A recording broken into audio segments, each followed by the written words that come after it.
The tear-filled climax of Inside Out 2 is more than just another classic Pixar happy ending.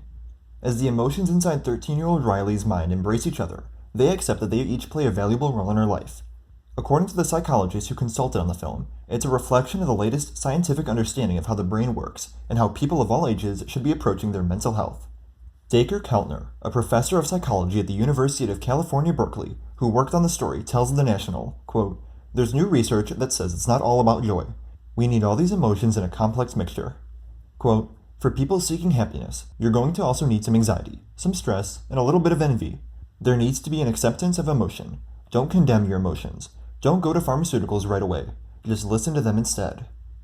In the first film, released in 2015, audiences meet Riley at the age of 11, as well as the emotions who are guiding her through her childhood, led by Joy, voiced by actress Amy Powler. The sequel picks up 2 years later, with Joy still at the helm of her mental control center. Each day, Joy carefully curates which memories will be stored in Riley's mind, prioritizing happy moments and ejecting uncomfortable ones, helping form the sense of self that guides Riley's actions. But, when the newly teenage Riley finds herself in a state of crisis, a new set of emotions, anxiety, envy, embarrassment, and ennui, take control, suppressing joy, anger, sadness, fear, and disgust to the depths of her subconscious.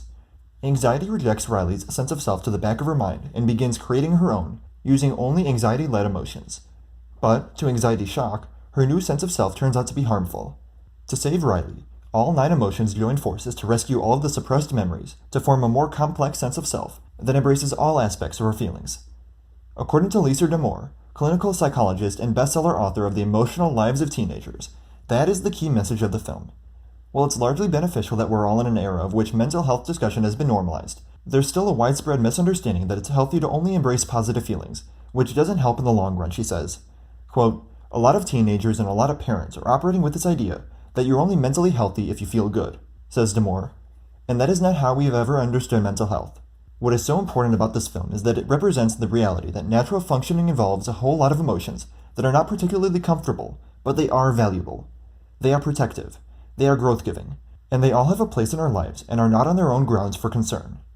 The story arc of anxiety, voiced by Maya Hawke, is particularly important for conveying this message, D'Amour explains.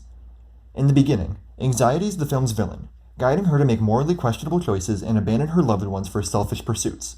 But, as the film goes on, it becomes clear that the catastrophe that occurs inside Riley's mind is Joy's fault too. Joy stubbornly refuses to listen to anxiety, which only makes anxiety stronger. Only when the emotions begin to embrace what they each bring to the table does anxiety's true value become clear. Quote, by the end, anxiety is quite adorable, and that matches what we believe scientifically. Anxiety is a natural and helpful emotion that's not all bad, says D'Amour. The ending is perfect in terms of how we conceptualize it. When anxiety begins catastrophizing, they kindly ask her to go sit in a chair to calm down.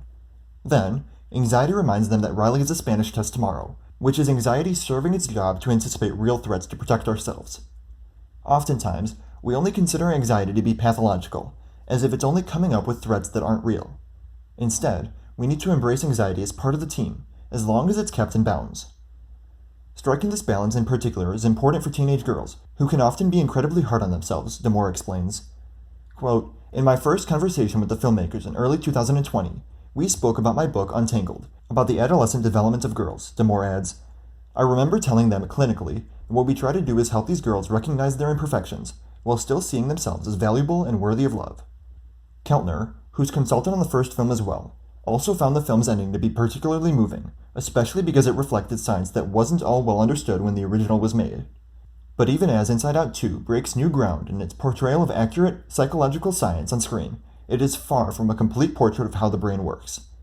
For story reasons, Keltner explains, the filmmakers cannot accommodate the scientifically accurate number of emotions that exist in the mind, which is currently estimated around 25. Quote, for example, I kept pushing for shame as a character, as it has such a profound effect on the mind, but it was just too complicated, Keltner explains. They tried, but they couldn't quite get it to work. Both Keltner and D'Amour agree that further sequels could be helpful in expanding the public's knowledge of the brain's development at later points in life. In Keltner's opinion, Inside Out 3 should be set in late adolescence. Quote, at 18 or 19 years old, the mind really starts expanding, he says. You have new emotions, like awe, and you really start to orient yourself morally to the world.